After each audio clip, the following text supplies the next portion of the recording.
네, 김정훈입니다. 마이크 테스팅 들립니까? 프로듀서님 들립니까? 제가 인사드리겠습니다. 오늘 날씨도 이렇게 구전데 우리 손님에게 대할 적에는 가장 날씨 얘기가 좋습니다. 그죠? 오늘 날씨도 구전데 이렇게 우리 랜더프로 콘서트에 이렇게 많이 와주셔서 고맙습니다. 이렇게요. 우리 영업할 적에도 그렇고 어디든지 그렇습니다. 제 인사드리겠습니다. 당연! 멀리 대구에서도 오셨네요. 대구에 우리 혁신도시 전국의 11곳 중에 대구의 혁신도시도 있습니다. 거기에 4월달에 5월달에 우리 프로님하고 현장 촬영을 갔네요. 제가 전국에 제주도를 빼놓고 제주도 촬영 갈 겁니다만은 혁신도시 11곳, 즉 정부 투자기관 124곳이 지방으로 내려갔죠. 그게 가보니까 제가 혁신도시를 많이 다녀봤는데 혼자 여행을 했어요. 한 달 동안. 그래서 중앙기관이 어떻게 내려서 어떻게 차려졌는지 또 어떻게 진행되고 있는지 그 지역의 핵심도시 내 팽수의 중심상업지 등 주거지역이 어떻게 발전하고 있는 것을 제가 연구를 했어요. 그 자료를 다 가지고 있는데 제가 다녀본 곳 중에서는 대구 핵심도시가 가장 짜임새가 대구에 오신 분 진짜 짜임새가 있더라고요. 거기 가니까 사람의 뇌처럼 생긴 건물도 있더라고요. 뇌 연구소 중앙에서 아마 내려간 것 같아요. 그래서 가장 인상 깊은 그런 생각을 가져왔습니다. 그 다음에 요새 좀 뜨는 곳이 있죠, 그죠? 팽택 고덕지구. 그 팽택에 메리아스인가 나타나가지고 그 손님들이 많이 떨어졌더라고요. 그런데 지금은 또 고덕지구가 약 600만 평, 거기에 삼성이 130만 평이 들어간대요. 지금 정지 작업을 하고 있더라고요. 거기에 대해서 연구를 좀 하고, 그 다음에 동탄 신도시 800만 평, 12만 4천 세대, 28만 인구를 수용하는 동탄 제2신도시. 자, 거기는 동탄역에 KTX, GTX가 수서역까지 연결이 된다 그럽니다. 거기에 가면은 이주자 택지라고 있어요. 이택지. 이주자 택지. 그게 2080필지예요. 그 작업을 하러 갔더니 이미 프리미엄이 분양가에 배 300까지 올랐더라고요. 그런데 팽택 고덕지구에 우리 서민들이 한번 노려볼 만하다? 제가 이런 생각을 합니다. 12월 달부터 거기는 몇 필지가 나오냐면 2200필지가 나와요. 그래서 미군도 걸로 가고 하니까 아마 좀 거기에 아마 먹을 것이 좀 있지 않을까 저는 개인적으로 그런 판단을 해보면서 제가 진행을 하기로 하겠습니다. 저는 공인중개사입니다. 현직 공인중개사입니다. 그리고 임대사업도 하고 있습니다. 일반 사업자도 하고 있습니다. 간이 사업자도 해봤네요. 그래서 오늘은 사업자 등록, 그 다음에 제가 하고 있는 거 직접 하고 있으니까 필드에서 느끼는 것은 현실하고는 좀 거리가 있더라고요. 그래서 그런 점을 제가 하고 있는 것을 직접 한번 우리 서민님과 한번 탐구를 같이 해볼까 합니다. 그래서 제가 공부를 하면서 주택임대차보호법, 이런 주택임대차보호법을 제대로 좀 알아야 되겠더라. 물론 우리는 공인중개사니까 주택임대차보호법에 공부를 많이 하죠. 그런데 일반 투자자나 하시는 분도 주택임대차보호법 이런 부분도 좀 제13조까지 있고 부칙 시행령이 20조까지 있어요. 이게 주택임대차보호법이에요. 이런 것을 우리 선배님이 법제처에 들어서 한번 좀 읽어보는 것도 괜찮다. 저는 그런 생각을 합니다. 그 다음에 투자를 하다 보니까 상가도 하잖아요. 그러면 상가임대차보호법. 이번에 5월 13일 상가임대차보호법이 개정이 됐습니다. 대폭 개정이 됐어요. 그 상가임대차보호법도 19조, 시행령 8조까지 있어요. 이런 부분도 우리 선배님이 한 번쯤 읽어보시라. 그러면은 내 임대차 물건, 내 수익성 물건을 다룬 데서 내가 적용되는 부분은 한번 살펴보는 게 좋겠다. 이런 생각을 제가 해봅니다. 그리고 또 하나, 주택임대법. 그러니까 주택임대사업자. 옛날에는 가진 자, 즉, 복부인, 복남이는 요사이는 뭐로 바뀌었습니까? 시대가 흐름에 따라서 뭐로 바뀌었어요? 자산가로 바뀌었어요. 근데 그 자산가들이 투자를 많이 해요. 투자를 많이 하는데 어느 부분으로 쫓아가는가 보니까 우리 김윤석 교수님이 잘 아실 거예요. 또 우리 송상열 교수님 뭐 기업형 임대주택, 그 다음에 개인적으로 주택임대차 사업을 많이 하시더라고요. 그것도 5년간 임대차를 하면은 양도소득세가 5년 후에 비과세가 된다. 이런 혜택을 보니까 저도 하고 있어요. 저도 하고 있어요. 우리 선배님이 그런 부분을 적은 투자로 한번 눈여겨보는 건 어떨까? 이런 생각을 가지고 자 주택임대차보호법도 44조 시행령 38조까지 있어요. 이런 부분도 우리 선배님이 한번 눈여겨보는 게 좋지 않을까 이런 생각을 제가 해봅니다. 그렇게 하면서 제가 직접 자 여러 가지 사업을 하면서 실제적으로 일반 사업자, 간이 사업자, 그 다음에 주택임대 면세 사업자 이걸 제가 차례대로 하고 있어요. 그러면은 우리는 여기 현장에 우리 선비님 중에서도 이거 하시는 분이 계실 거예요. 그죠? 그러니까 하시는 분은 그렇구나 하는 것을 생각하시고 그 다음에 우리가 실제적으로 이제 수익성을 높이고 내 수익을 잡기 위해서 투자를 한다 그러면은 이런 부분은 어떻게 하면 좋을까? 제가 경험에서 얻은 거니까 그것을 우리 선배님께 같이 논의해 보기로 하겠습니다. 자, 이거 듣나요? 이거 안 듣네? 예. 자, 우리 선배님. 오늘 이제 이 강의를 마치면은 이제 비가 막 오고 막 이러네요. 자, 마치고 나서 저녁에 가면 뭐 생각이 날까요? 뭐가 제일 나요? 제 생각? 제 생각보다는 좀 맛있는 걸 먹어야죠. 뭐가 생각나요? 예? 소주? 소주 먹는다 그러면 또 뭐가 필요하잖아요. 고기? 그럼 뭐예요? 오늘 비가 나면 있잖아요. 청양고추 팍팍 썰어 넣고 이제 지글지글 나오는 거 뭐예요? 빈대떡, 그렇지! 그게 빈대떡 생각이 날 거예요. 근데 빈대떡을 먹으려고 그러면은 또 뭘 걸쳐야 돼요? 그치, 닭걸리고 걸쳐야지.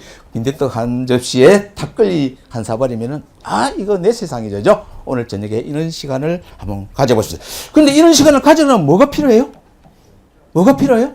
우리는 뭐니 해도 뭐가 좋더라? 그래요. 쩐이 좋더라, 그죠? 쩐이 좋더라.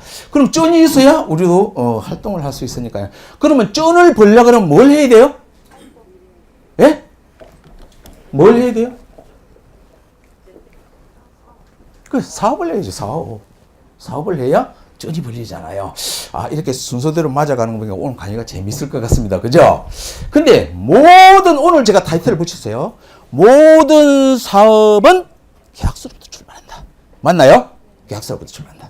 제가 이제 LH공사도 이제 강의를 갑니다만은 각종 제가 건국대, 평택대, 아주대, 그 다음 벤처대 강의를 실무교육을 합니다만은 자, 모든 사업은 계약서로부터 출발한다. 그러면은 내가 사업을 하기 위해서 건물을 매입한다 그러면은 매매 계약서가 있을 것이고, 임대차를 넣는다면 임대차 계약서가 있을 것이고, 내 사업장 사무실을 넣는다 임대차 계약을 해야 될 것이고, 그 다음에 내가 그 임대차를 해서 사업 등록을 해야 될 거예요. 그 사업 등록을 하는데 내 사업 계획에서 사업 등록을 할 거예요. 그죠? 그거는 어디에? 행정관청에 하잖아요. 물론 사업 등록을 하는데 여러 가지 인가, 허가, 등록, 신고사항에서 다 달라질 거예요. 그죠? 그래 하는데, 그래서 이제 계약서부터 출발하면은 한데, 그 다음에 인가, 허가, 등록 이런 조건을 더 갖추고, 그 다음에 용도에 맞느냐, 면적에 맞느냐, 내 입지가 맞느냐 이런 것을 가릴 거예요. 그런 부분은 좀 더 이제 부가적으로 공부를 하시는 부분에 이제 돌리고요. 그래서 계약서로 출발을 하면은 이제 사업자를 등록 행정관청에 할 거예요. 제 같으면은 뭐예요? 공인중개사 사무소. 그러면 거기는 등록사항이죠. 등록사항에 이제 어떤 자격이 있어야 되고 실무교육을 받아야 이런 게 있을 거예요. 우리 선배님이 이제 사업자를 만드는 거예요. 그러면 사업자를 한다 그러면은 수익을 올린다 그러면 따라붙는 게 뭐를 내야 됩니까? 뭐를 내야 됩니까? 세금이 따라붙죠. 세금. 우리 김윤석 교수님이 세금에 대해서 자세히 또 얘기를 하실 거예요. 그런데 제가 이제 겪어보니까 첫째 부가세. 그 다음에 부가세 다음에는 또 뭐가 나오나요? 자, 종합소득세. 그거는 이제 5월 1일부터 5월 31일까지 신고를 했잖아요. 올해는 5월 31일이 일요일이기 때문에 6월 1일까지 신고를 했잖아요. 그죠? 종합소득세. 그 다음에 종합소득세를 내면 또 부가적으로 따라붙는 게 뭐 있어요? 또 주민세가 따라붙더라고요. 그 다음에 내가 이제, 이런 물건을 또 매매한다 그러면 양도소득세. 물론 취득세, 주민 인지세, 농어촌세 이거는 이제 별개로 하고요. 자, 요런 과정이 계약서로 출발해서 사업자 등록을 만들고 가세가 되더라. 근데 가세가 되는 게 부가가치세가 있고, 자, 법인은 법인세가 있죠. 그죠? 우리는 종합소득세. 이렇게 진행이 되더라고요. 제가 사업을 해보니까. 그래서 순서대로 제가 한번 나열을 해보면서 우리 선배님이 귀에 담아가게끔 한번 말씀을 드려봅니다. 그래서 한 가지만 담아가시면 돼요. 자기 분야의 한 부분만. 그런데 사업자 등록 종류를 제가 살펴보니까 저는 법인도 과거에 해봤습니다만은 법인 사업자가 있을 거예요. 법인 사업자는 영리법인이 있고 비영리법인이 있고 조합법인이 있더라고요. 근데 저는 조합법인을 옛날에 한번 한 적이 있어요. 정책 개발하면서. 그런데 영리법인은 수익을 올리기 위해서 영리법인이죠. 그 다음에 모든 사업자는 대개 영리법인이 많죠. 그 다음에 비영리법인은 사단법인, 재단법인 이런 법인도 또 있죠. 조합법인은 또 조합을 구성한 조합법인이 있더라고요. 그 다음에 우리가 이제 여기서 우리 선비님들은 이제 개인 사업에 이제 눈을 돌려야 되겠죠. 그래 개인 사업을 하면은 개인 사업자 중에서는 일반 사업자가 있고 간이 사업자가 매출액이 연 4,800만 원 이하는 간이 사업자 등록을 해야 돼. 이거는 세무서예요. 그런데 영리법인이나 비영리법인, 조합법인도 전부 일반 사업자예요. 맞나요? 일반 사업자고 간이 사업자는 별도로 매출액에 따라서 달라지더라고요. 그런데 제가 해보니까 그래서 이런 사업을 하면서 하는 것은 뭐예요? 전부 종합소득세에 해당된다.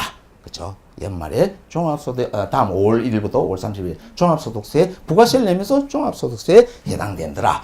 그런데 이제 시대가 바뀌어가지고 오늘 아침에 신문을 보니까 유한대출 제도란 게 나왔어요. 아시는 분 손 들어보세요. 신문 보신 분?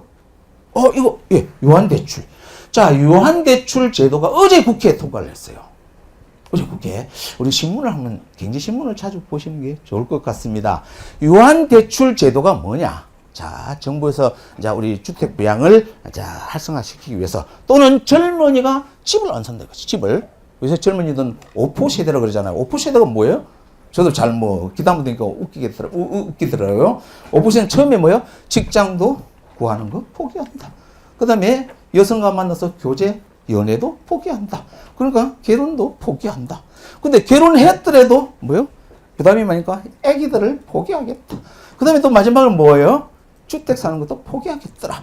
젊은 사람은 자동차는 사가지고 이렇게 막 여행도 다니면서 집을 안 사는 거예요. 집을 안 사는 거예요. 그래서 집을 살 수 있게끔 활성화시키기 위해서 아마 이런 제도가 새로 나오지 않는가 생각이 됩니다. 유한대출 제도. 그 다음에 듣고 가세요. 이 제도는 뭐냐? 내가 집을 사. 5억짜리 집을 삽니다. 그러면 금융계에서 대출을 일으키겠죠? 담보권을 일으킬 거예요. 근데 대출을 3억 5천을 일으켰어. 3억 5천을 일으키고 내가 살고 있어. 그런데 집값이 떨어져. 응? 떨어져. 근데 3억 5천 알로 빠지는 거야. 그러면 금융기관에서는 어째요? 대출금을 회수하려고 그랬겠죠? 회수하려고. 그러면 경매 처분을 하겠죠. 그러면 3억 5천 융자를 해줬는데 그 집을 5억에 사고 3억 5천에 융자를 해줬는데 경매에 날려보니까 3억 3천 뿐이 안 돼. 그 대신 소유권자는 집을 순수히 비워주는 걸 하고 2천만 원에 대해서는 책임을 안 물리겠다. 이게 유한대출 제도예요. 이게 어제 국회에 통과했는데 아마 12월 달부터 시행을 한다 그럽니다. 그래서 이런 것도 한번 알아두면 좋을 것 같고요. 그 다음에 집을 안 사다 보니까 정부에서 리먼 사태 이후 좀 어려워졌습니다. 그러니까 사람들이 집만 살려고 그러네? 그래서 요새는 집을 안 사죠. 젊은이들이 집을 안 사. 그래서 안 되겠다. 부동산 정책으로, 주택 가격을 좀 상승시키면서 거래가 활성화되기 위해서 주택임대사업제도를 또 이렇게 새로 만들었어요. 물론 그전에도 있었어요. 행정, 같은 구역 내 3세대 이상 어쩌고저쩌고 있었는데 이제 시간이 지났으니까 2013년도에 주택임대 면세사업자라는 제도를 만들어서 지금 시행하고 있습니다. 그게 뭐냐면은 2013년도부터 시작해가지고 앞으로 5년 동안 2017년 말까지예요. 한시적으로 주택임대 면세사업을 한다. 그러니까 우리 선배님이 주택임대 면세사업이 뭔지 그러면 세금은 어떻게 해당되는지 한 번쯤은 알고 가시면은 아마 오늘 강의가 헛되지 않을 거예요. 그래서 이 부분을 제가 중점으로 맞추고요. 그런데, 자, 이 사업을 하려고 그러니까 절차가 있어요. 그 절차를 상세하게 우리 책에 나와 있을 테니까 한번 들어가면서 할 거예요. 그래서 이 사업자 신고를 할 적에는 표준 임대차 계약을 제시하시오. 이렇게 나와 있어요. 그래서 제가 세종시에 자, 도시행주택을 2채를 제가 임대사업을 하고 있는데 작년에 세종시에 난리가 났어요. 여금 많이 한 사람들을. 왜? 자, 임대사업을 할 사람들이 자, 지방의 사람들이 많이 투자를 했더라고요. 뭐까지? 오피스텔까지. 그러면 임대사업에 오피스텔도 포함시켜 주겠다. 그래서 오피스텔 막 분양이 난리를 치잖아요. 근데 거기에 제한이 또 있어요. 그런 사항을 한번 눈여겨보세요. 그래서 표준 임대차 계약은 자, 3년 전에 우리나라 전세 가격이 폭등을 하고 막 근저당에서 선순위 담보권 때문에 경매가 날아가니까 난리가 난 거예요. 신문지상에 자, 잠 못 이루는 전세입자 신문에 막 난리가 났죠. 그래서 서울시에 가면은 제가 자주 갑니다만은 전월세 지원센터라는 곳이 있습니다. 전월세 지원센터. 거기에 가면은 하루 그때 당시에 3년 전에는요 30명, 40명 와서 울고 불고 난리를 쳤어요. 왜 그럴까요? 선순위 담보권 때문에 내 집이 경매가 날아갔다 이거예요. 또는 아니면은 당해세 때문에 내 경매가 돈 한 푼도 못 찾았다 이거. 그 다음에 또 이제 임차인이나 이런 보이라 뭐 이런 사건이 해가지고 해결해달라고 막 와요. 그 다음에 또 하나는 뭐냐면 악덕 임대인이 전세 계약하면 2년을 하잖아요. 2년 딱 하는데 잔금하는 날 그날 딱 해가지고 그날 서류를 딱 은행에 집어넣어. 그러면은 임차인이 그날 확정자를 받고 주민등록 전입 신고를 하고 인도를 했어. 그럼 좀 이 길이잖아요. 그러니까 선순위 잡혀버린 거예요. 그래서 못 받아가는 거. 이런 게 우리 임대차 계약이 좀 허술했어요. 20년 전 계약서를 그대로 썼으니까. 제가 부동산 27년을 하고 있습니다만 그내 계약서나 3년 전 계약서나 똑같았어요. 그러다 보니까 허술하게 우리 공인중개사 계약을 쓰다 보니까 이런 사건이 나는 거야. 그래서 안 되겠다. 서울시하고 법무부하고 국토교통부에서 표준 임대차 계약서를 만들었어요. 그래서 그거는 자, 미국의 시애틀이라는 곳에 가서 임대차 계약서는 계약서가 16장이에요. 16장.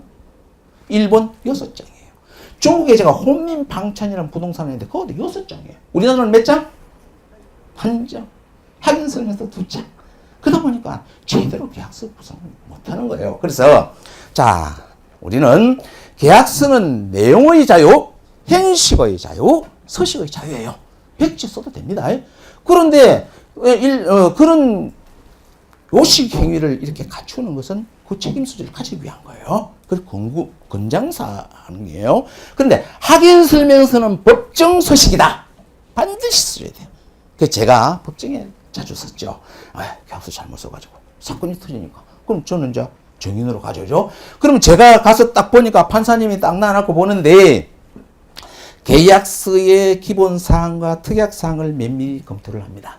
그래서 아까 강의에 나왔습니다. 계약서 어떻게 써라. 제가 16가지 계약서를 트레이닝 교육을 시키는데 자, 물건마다 다 달라요. 정확하게 하면 우리는 당하는 거예요. 그래서 확인 설명서 정확하게 기재해야 된다. 그 확인 설명서는 토지 이용계획 확인서, 등기사항 전부증명서, 그 다음에 건축물 관리대장, 뭐 토지대장, 지적도, 평면도 등. 자, 이런 것을 권리분석해도 우리 공원에서 이걸 제대로 분석을 안 하는 거예요. 그냥 매매를 하더라도 등기사항 전부증명서 하나만 가지고 권리분석을 한다 이거야. 이걸 전문가서 못합니다. 그래서 잘 그 서류를 가지고 검토를 하고 자, 우리는 자, 그걸 권리분석은 공부상 권리분석이다. 소유권 위해상. 그런데 물건이죠. 그다음 물건 상태를 탐문해서 확인해야 돼요. 그게 확인 설명서 기록이 되어 있어. 그럼 그거가 비교해가지고 제 가시를 따집니다. 성간주의무 이를 따져서 내 책임을 물립니다. 그래서 그쪽에 당시에 2013년도에 이렇게 우리 세입자들이 문제가 많으니까 그래서 표준계약서를 만들었어요. 섭장으로 만들었어요. 섭장. 확인 설명 2장 그대로 놔두고 섭장을 만들어 시행을 하라고 그랬더니 잘 안 하는 거예요. 너무 복잡하다 이거지. 그게 표준계약서 복잡합니다. 안 하니까 아무리 좋은 제도를 만들어서 활용하면 뭐해. 그래서 우리 지금은 서울시청이나 또는 잠실역이나 이런 데 가면은 우리 서울시민 여러분 표준 임대차 계약서를 쓰세요. 이렇게 나와요. 그리고 텔레비도 나오고 좀 나옵니다. 그래서 지금 표준 임대차를 쓰기 시작했어요. 그래서 2013년도 12월 말에 우리 전세입자가 10만 원도 못 받아가고 1억 3천, 3억 7천도 못 받아간 사례가 있어요. 경매 처분으로 인해서. 왜? 선순위 담보권, 그다음에 당해세 이런 것 때문에, 악덕 임대 이런 것 때문에 그 사건이 많이 났죠. 그래서 자, 표준계약서를 쓰라 이거죠. 그래서 2013년도 말에 약 6,400명이 손해를 봤어요. 손해를. 근데 그때 당시에 앞으로 주택가격이 오르지 않는다면은 그에 해당되는 전세 월세입자가 19만 명이었대요. 그래서 안 되겠다. 표준계약서를 강조를 한 거예요. 그렇게 이제 하다 보니까 표준 임대차 계약서를 나중에 써보는 걸 힌트를 제가 가르쳐 드릴 거예요. 쓰면은 거기에 모든 사항대로 계약서를 쓴다면은 자, 선순위 담보권 어떻게 걸러내는 게 다 있어요. 그러면은 사건이 90%가 줄 수 있어. 근데 우리 이거 제대로 안 쓰고 있어. 그러니까 정부에서 안 쓰니까 아무리 좋은 제도를 만들어도 안 쓰니까 서울시에서 다시 개정을 했어요. 언제? 올 1월 1일. 그래서 올 1월 2일에 제가 가서 교육을 받았어요. 전 신고교육을 하니까. 그래서 2장으로 줄였어요. 2장으로. 석장이 너무 많이 안 쓰는 거야. 그 2장을 주는데, 이제 2장 중에서는 빠진 사항이 여러 가지가 있습니다. 뭐, 묵시적인 갱신이 되었을 때는 어떡하고, 그 다음에 계약서를 쓸 때는 확인 설명서를, 주민자치센터에서 가서 확정일자를 받아라. 등기소 확정일자를 받아라. 그 다음에 계약금을 못 받아, 보증금이 기간이 끝났는데 못 들어가면은, 자, 임차권 등기를 하고 가라. 뭐, 이런 게 다 돼 있어요. 그걸 계약서에 다 포함해놨더니 너무 시간이 많이 걸리는 거예요, 계약서. 그래서 그것만 별도로 뺐어요. 그 부분 한 장을 만들어, 요거는 읽어보세요. 그런데 2장으로 줄였어요. 그래서 지금은 활성화되고 있습니다. 요걸 쓰다 보니까 지금은 서울시 전월세 지원센터에 가면은 하루 10명 나와요. 왜? 이 계약서를 쓰니까. 그래서 자, 임대사업을 하면서 신고를 해야 되는데, 신고를 하는데 이제 표준 임대차 계약서를 가져오세요. 이렇게 돼 있어요. 그러면 우리는 여기서 투자를 하시는 분이나 임대사업을 투자를 하시는 분이나 또는 이를 거래하는 공인중개사님께서는 표준계약서를 써줘야 된다, 안 써줘야 된다? 써줘야 된다. 그래서 세종시에 막 이제 해줬더니 좀 표준계약서 가져오니까 죄다 임대인하고 임차인하고 붙여가지고 불러가지고 다시 쓰느라고 난리가 났어. 한 3개월 동안. 그래서 이런 거를 제가 추가해서 말씀드리고, 기업형 임대주택은 우리 손상렬 박사님이 이제 하실 것이고요. 그 다음에 이번에 이제 5월 13일 날 상가 임대차 보호법이 개정이 됐습니다. 개정된과 동시에 바로 13일 시행으로 들어갔습니다. 그래서 여기서 아시는 분은 아실 거예요. 그런데 상가 임대차 보호법의 중요한 내용이 이제 앞으로 제가 할 건데, 그 내용에 가장 보면은 전에는 상가 임대차 계약서 이렇게 돼 있었어요. 근데 지금은 상가 건물 임대차 표준 계약서라고 바뀌었어요. 그것도 전에는 계약서 한 장인데 지금 2장으로 바뀌었어요. 그래서 거기에 새로 강화된 그 법조항을 다 넣어놨어요. 왜? 임차인이 손해를 안 보게끔, 또한 임대인도 손해를 안 보게끔. 그런데 자, 상가 투자를 하시고 상가 거래를 하시는 분에는 따라붙는 게 권리금이 있어. 그죠? 권리금. 근데 권리금은 중개 대상물이 아닙니다. 그건, 근데 현실적으로 거래를 한다 이거야. 그래서 전에는 상가 권리금 양도, 양수 계약서라는 걸 썼어요. 그죠? 그래가지고 써든지 쓰는 사람도 있고 안 쓰는 사람도 있고. 그걸 뭐 중구난방이었어요. 근데 그런 거를 쓰면은 이제 중개 보수가 아니고 용역 보수로 처리를 해야 됩니다. 그런데 이것이 자, 소비자가 자, 한산보증금에서 적은 소비자들이 손해를 보고 있다고요. 그래서 자, 권리금에 대한 것을 법적으로 명시를 했습니다. 그래서 권리금은 해소할 수 있다. 물론 여러 가지 조항에서 거절되는 것도 있습니다만 해소할 수 있다. 그 다음에 임대인은 해소를 방해할 수 없다. 이런 조항을 넣어놨어요. 그러면 그거는 상대적으로 넘어가면서 한번 해볼게요. 그래서 상가 권리금 표준계약서를 만들어서 건장을 하고, 그것도 2장이에요. 예, 그런 부분도 이제 우리가 한번 검토를 해볼 거예요. 그래서 우리 선배님들이 이제 이런 사항이 있다는 것을 제가 말씀드리고 제 양력은 뭐 그냥 생략할게요. 그래서 여기서 아까도 뭐 나왔습니다만 여러 가지 프로그램이 나가고 저는 현실에 뛰니까 저는 이론적인 것보다는 현실의 필드에서 그대로 영업을 하는 사람이니까요. 자, 그래서 모든 사업자는 개인이든 납세 의무를 지는데 자, 가세를 하겠죠. 가세를 하는데 자, 비가세가 되면 더욱 좋겠죠. 비가세가 되면은. 근데 비가세가 아니면은, 이제 부가세를 내야 될 거예요. 내야 되는데, 이제, 법인세도 내고요. 그래서 만약에 감면이 된다 그러면 또 좋겠죠. 감면이. 그런데 감면 비가세 이것도 안 된다 그러면 뭐예요? 이제, 전략하는 방법이 없죠. 그러면 절세하는 방법은 우리 김윤석 교수님이 또 나올 거예요. 그래서 절세하는 방법도 우리 선배님이 좀, 세법에 대해서 좀 공부를 하시는 게 좋다고 저는 생각합니다. 세법이라는 것은 제가 보니까 자, 적어도 계절마다 바뀌더라고요. 계절마다. 그래서 그때 공부를 하시는 게 좋다고 저는 생각이 됩니다. 자, 법인은 무조건 일반 과세제죠. 그 다음에 부가세를 냅니다. 그 다음에 법인세를 냅니다. 그 다음에 비영리법인 이건 이제 뭐 내용은 내는 자, 세율이 있습니다. 이것은 이제 법인에 한정된 사항이고요. 그 다음에 조합법인은 9%를 냅니다. 몇 프로 정해지는 이거는 요일에 대해서 내는 거니까 우리 법인은 지어나고요. 그 다음에 개인 사업자 부가세 일반 부가세는 10%죠. 그 다음 종합세도 올렸죠. 종합세도 내면은 이제 주민세가 또 따라붙고 그 다음에 또 하나 나중에 매도를 한다면 양도소득세가 이제 정리가 되어 있죠. 그래서 일반 사업자라는 일반 사업자 신고가 이렇게 하면은 등록이 나옵니다. 그래서 세무서장에 일반 사업자 등록을 해줘. 내 주소지 관할 내 사업자 주소지 관할 내 세무신고를 하겠죠. 그래서 일반 사업자가 이렇게 나온다. 근데 간이가세자는 공급 대가가 물론 업종별로 또 세율이 다릅니다만은 약 연 4,800만 원 이하일 적에는 간이가세자로 받아들입니다. 그런데 제가 부동산 중개업을 하고 있으니까 부동산 중개업은 자, 등록 요건을 갖춰서 가세자 등록을 하면은 강남 상구, 강남구, 송파구, 그 다음에 어디에요? 서초구는 일반 가세자로 내줍니다. 간이가세 안 내줘요. 일반 가세자로 내준다.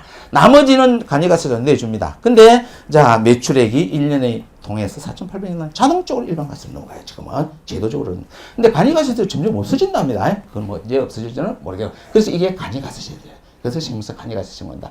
그 다음에 이제 종합소득 신고죠. 차례대로요. 종합소득세 신고는 5월 1일부터 5월 30일까지 확정 신고를 하죠. 그런데 나머지 일반 가세자, 내가 오피스 또는 상가 이런 것을 내가 사서 임대를 놓는다. 또는 뭐 부동산 개발업, 저는 개발업도 좀 일부터 했으니까. 또는 뭐 임대업 이런 건 이제 세율이 다 다르겠죠. 그런데 이거는 전부 일반 가세자로 등록이 됩니다. 그럼 일반 가세자로 등록되면은 다음에 또 뭐가 나와요? 종합소득세에 해당이 되겠죠. 그런데 이제 여기서 강조하는 게 바로 주택임대소득이에요. 자, 2013년도에 주택임대 소득이 있는 곳에는 세금을 매기겠다. 이게 원칙이죠. 원칙이죠. 여기서 질문 드릴게요. 우리 선배님이 아파트에 사시는데 아파트 관리비에 부가세가 부과됩니까? 안 됩니까? 안 돼요. 또 돼요. 또 자, 안 되는 사람 손 들어보세요. 되는 사람 손 들어보세요. 그 나머지는 지금 주무시나? 근데 눈알은 뱅뱅뱅뱅 돌아가네. 자, 이게 말이 많았죠. 자, 아파트 관리비에 부가세를 매기겠다. 1년 반 전에. 그러니까 막 난리가 났죠. 난리가 나. 부가세, 아파트 관리비 올라가니까. 그런데 어떻게 정부에서는 뭐예요? 소득이 있는 곳에는 부가세 매기겠다. 그래가지고 강제적으로 밀어붙여버렸어요. 우리 지금 까마득히 모르고 있어요. 자, 아파트 관리비를 우리 선배님이 아파트 관리비를 오늘 집에 가서 한번 보세요. 자, 아파트 관리비에 가면은 딱 부가세가 딱 붙어 나와요. 부가세 지금 부과하고 있습니다. 그래서 자, 소득이 있는 곳에는 부가세를 매기겠다. 그래서 주택 임대 사업에도 부가세를 매기겠다. 난리가 났죠. 3년 전에, 2년 전에 난리가 막 났어요. 그런데 국세청은 부과를 하려고 그랬어요. 하려고 그러다 보니까 자, 국세청은 자료가 다 있습니다. 자, 우리 직장인이라 하면은 뭐요? 임대차를 내가 하면 월세 주고 뭐 하면은 연말에 뭘 받아요? 소득공제, 그죠? 소득공제를 받으니까 신고 안 할 사람이 없지. 그게 국세청 데이터에 딱 잡혀 있어요. 딱 잡혀. 그럼 매기려고 그랬어요. 임대소득을, 주택임대소득을. 그런데, 자, 국세청에서는 공평과세라고 그랬어요. 공평과세. 공평과세는 동일하게 매겨야 될 거 아니야. 그런데 직장인이 아닌 사람이 전월세 임대차를 쓰면 신고를 안 하잖아. 국세청에 자료가 없는 거야. 그럼 그건 어디에 있어요? 확정일자를 받잖아요. 그럼 행정안전부 국토부에 있다고. 그래서 국세청에서 세금을 매기려고 전부 이거 자료를 취합하려고 그랬어요. 그런데 국토부에서 반대를 했죠. 왜? 리먼 사태 이후 4, 5년 동안 주택 경기가 이렇게 어려운데, 자, 주택 임대사업을 사업자를 해서 부가세를 매기려고 그러니까 난리가 났죠. 그래서 국세청에서도 이렇게 하지를 못했어요. 그래서 지금 그냥 이런 상태에 와 있습니다. 그런데 여러분, 자, 내가 투자를 한다거나 내가 이런 중개업을 한다거나 이럴 적에는 행정관청하고 친하십시오. 행정관청하고. 근데 우리 선배님들 행정관청하고 가기 싫어해. 잡아가나요? 잡아먹나요? 자, 그래서 저는, 자, 시청, 군청, 주택가, 건축가, 도로가, 내 집에서 드나듭니다. 물어먹어서 물어. 그 다음에 세무서, 내 집에서 드나 물어먹어서 물어. 제가 가서 물어요, 그냥. 그럼 제가 용산에 있습니다. 강남시에서 물어. 다 가르쳐줘요. 다 가르쳐줘요. 이런 쪽은 우리 이제 교수님한테 배우시고. 현실하고 틀리는 부분 내가 이런 상황이다만 가서 묻는 거야. 가르쳐줘요. 자, 우리나라 사람들이 제일 가기 싫어하는 곳이 어디예요? 제일 가기 싫어하는 거. 청소 아무것도 아니에요. 어디? 경찰서 아무것도 아니죠. 어디? 법원. 그렇죠. 법원 검찰청. 법원 검찰청에는 행사범이나 민사, 그 다음에 조세, 바로 구속 여부예요. 구속 여부. 전직 대통령도 가기 싫어하잖아요. 그게 검찰청이에요. 저는 거의 6번 조사를 받았어요. 두 번째 가기 싫어하는 것은 어디에? 세무서? 세무서는 내가 추징할 부분은 추징하면 돼요. 수정신고하면 수정신고하면 돼요. 환급 받으면 환급 받으면 돼요. 그건 안 잡아가지고 구속 여부가 없어요. 그러니까 내 집은 당연하지.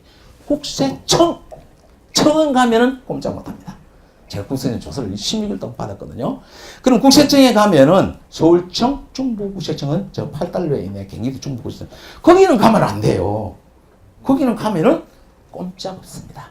만약에 걸렸다 하면 저는 합동조사에 걸렸거든요. 토지 이런 부분을. 탁 걸렸다 하면은 과거 5년 동안 싹이 뒤집니다. 싹이 뒤집니다. 그래서 과거 5년 동안 하면 틀면은 나오죠. 그죠? 그런데 세금 신고 추징합니다. 근데 구속력은 없어요. 조세 우리 경제사범은. 그러면은 추징당하면 돼. 추징당하는데 이게 문제가 있더라고. 근데 신고를 잘 안 하면은 무슨 세를 가산해요? 불성실 가산세. 이게 무시 못하겠더라고 교수님. 그래서 성실 좀 제대로 해야 된다. 근데 요것도 다 안 하니까 기간이 지나니까 뭐예요? 지체 뭐예요? 가산세. 요게 만분의 30에서 곱하기 날짜 곱하기 이렇게 또 계산법이 있어. 그거는 우리 교수님한테 배우시고. 그러니까 내가 미납 세금이 한 6천 몇백만 원 되는데 나중에 그거 가산하니까요 9천만 원이 넘어 버리더라고. 또 그것만 있나요? 그거 내면은 또 뭐가 따로 붙어요? 주민세 10% 또 달라붙어. 그래서 우리 선배님은 가능하면은 세금은 제대로 신고하는 게 좋겠더라. 그래서 저는 세금 100% 신고합니다. 제가 강의를 하면서 강사료를 받아요. 기타 속으로 좀 신고합니다. 일은 하나도 저는 신고 다 해버리고. 신고하는 게 좋다. 근데 우리나라 사람들은 10원이라도 세금 내는 걸 싫어해. 왜 그럴까 몰라. 왜 그럴까 몰라. 세금이라는 건 뭐예요? 수익이 있기 때문에 내는 거잖아요. 수익이 있기 때문에. 그래서 우리 선배님도 가능하면 세금 신고는 100% 하셔라. 근데 이제 제가 말씀드릴게요. 주택임대사업을 하면서 주택임대소득에 대해서 신고를 해야 됩니다. 원칙은. 해야 됩니다. 근데 가세를 안 하고 있어요. 그래서 이게 어떻게 될까? 제가 물어봤어요. 해야 됩니까? 안 해야 됩니까? 해야 됩니다. 연 2천만 원 이하의 임대소득 해야 됩니다. 원인 쪽은 답변을 해요. 그럼 안 하면 어떻게 됩니까? 나중에 가산세를 추징받을 수도 있습니다. 이래요. 그러면 해라고 그러는데 안 한다 이거야. 그럼 저도 안 하는 거죠. 시행령이 아주 안 떨어졌습니까? 그런데 이제 우리 임대인하고 임차인하고 유대관계를 잘 해야 돼요. 제가 부동산 중개업을 하면서 자 소비자와 자 인과관계를 잘 맺어라. 유대관계를 잘해. 그런데 이런 게 있어요. 내가 예를 들어서 타워 팰리스에 5천만 원에 300만 원 세를 주고 있어. 그런데 그 신고 안 해, 그죠? 제가 저기서 성북동에 월 1,500만 원 렌트를 계약해줘요. 외국인 2년 동안. 그러면 월 1,500만이니까 2년 동안 한꺼번에 받으니까 엄청 많죠, 그죠? 3억 몇천씩 한꺼번에 받아버려요. 그 신고하느냐? 안 한다, 이거 안 한다. 그러면 신고를 안 하는데 그러면 세무서에 부과하느냐? 안 하고 있어요, 지금.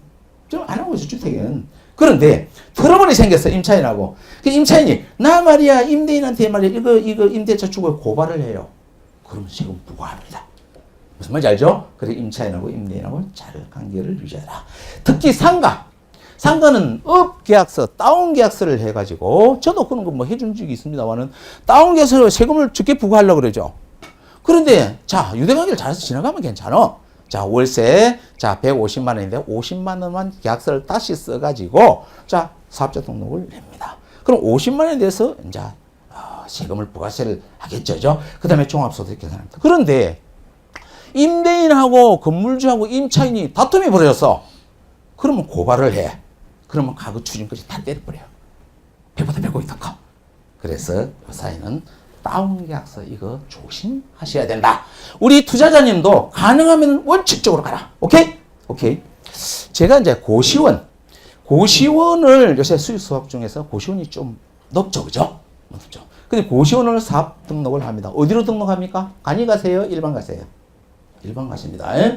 자, 일반 가세를 하는데 제가 그 관리를 하다 보니까 한번 해고 있는데 고시원 들락날락 하잖아요.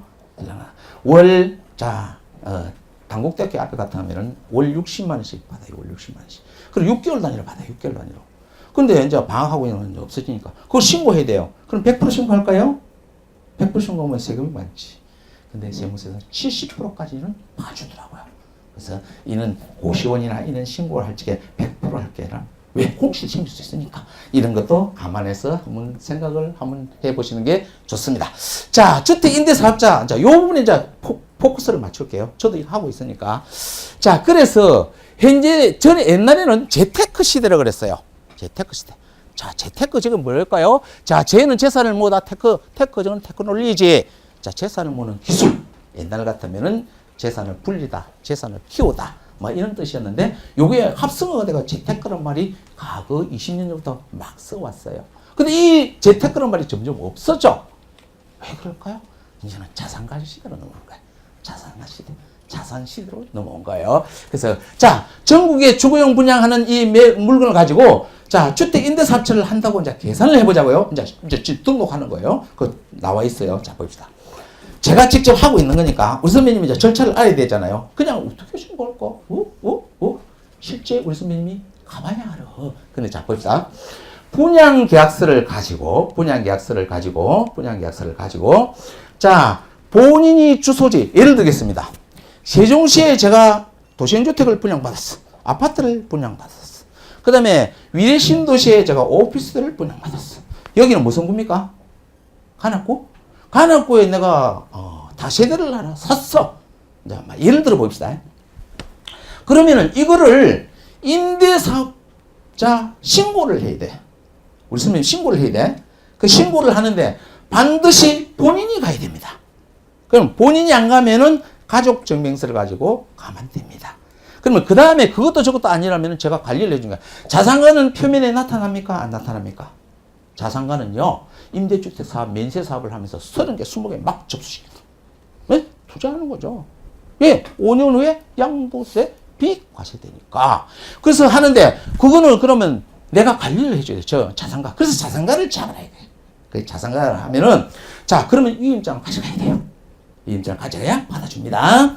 그러면은 내가 분양계약서 또 매매돼가지고 등기 필정 이거를 가지고 어디로 가서 신고하느냐. 각 지역에 내가 임대사업을 샀어. 그죠? 분양받았어. 그러면은 자, 내 주소지 관할 행정관청에 주택가를 가야 돼요. 그러면은 세종시에 받아서 위례신도에 받아서 여기 샀어. 그러면 내가 용산에 살아. 웃으면 강남에 산다 칩시다. 그러면 내가 용산에 사는 용산의 주택가, 용산구청 주택가에 가면은 내가 이거 신고하러 왔습니다. 등록하러 왔습니다. 그러면 그 서류를 다 적습니다. 그 이제 규정에 따라 다 적으면서 자 영수증을 하나 끊어줘요. 등록세 영수증 12,000원이에요. 등록. 그러면 요걸 가지고 1층에 가서 은행에서 납부하세요. 그 납부의 영수증을 다시 가져오려면은 서류 쓴 것을 가지고 요거 1층 민원실에 가서 접수를 시키자 그래요. 요게 절차입니다. 그래서 요새 주택가의 행정관청에 주택가 가면 이거 20장만 30장 들고 온 사람 많아. 행정 가보세요. 한 장 들고 온 사람도 많고. 그러면은 접수를 하면은 5일 후에 오세요. 이래. 그럼 등록증 만들어 놨겠다는 거지. 임대사업 등록을. 행정관청에 이거는. 그러면은 3일 되면은 저한테 문자가 와요. 등록이 완료됐습니다. 등록증 찾아가세요. 그래서 등록증을 찾아가면은 어떤 등록증을 주느냐 하면은 네. 이런 사업자 등록증을 해줘. 이건 어떻게? 행정관청. 그죠? 행정관청에서 등록증을 해줍니다. 이렇게 받아요. 그러면은 이걸 가지고 끝나느냐? 그게 아니에요. 이제 가세를 내야 되잖아. 가세. 세금을 내야 되잖아요. 그래서 제가 이제 좀 앞번에 하다가 좀 빠졌는데, 자, 임대소득에 대해서 부가세를 부과하려니까 난리가 난 거예요. 왜? 임대소득 하는 사람이, 자, 부가세를 부과하면 종합소득세가 엄청 높아지죠. 그죠? 그럼 종합세 높으면 또 뭐가 따라 붙어요? 의료보험 이런 게 막 오르는 거야.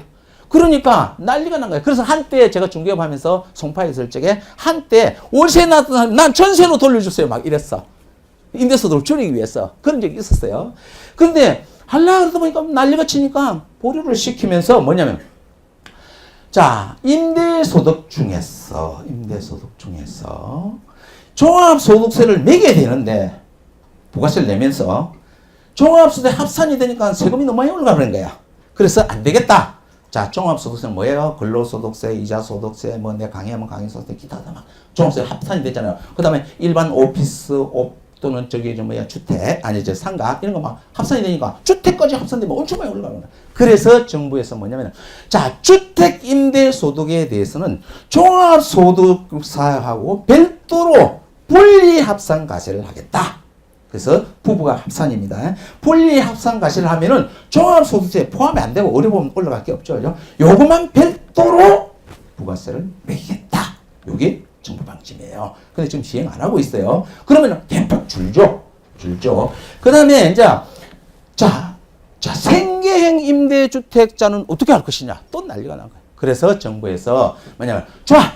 생계형 주택 연 2천만 원까지의 임대소득은 월 180만 원 정도 되겠죠. 요 소득에서는 2016년까지 비과세하겠다. 요게 지금 현재 진행된 사항이에요. 그래서 그러면은 2천만 원 정도면 세금 신고할 필요가 없는 거죠. 그래서 지금 이렇게 돼 있다. 근데 요게 2016년도까지가 2016년 말이죠.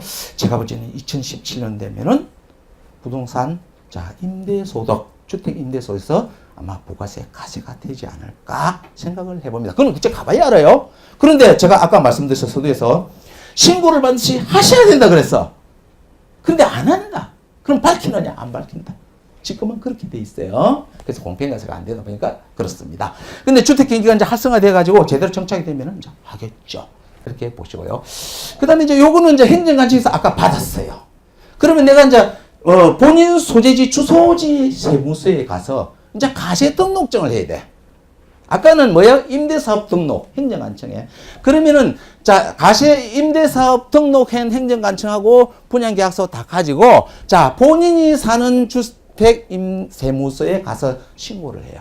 그러면은, 일정한 금액, 6억이죠. 그 이하. 그 다음에 오피스텔도 포함해서 오피스텔 85제곱미터 이하.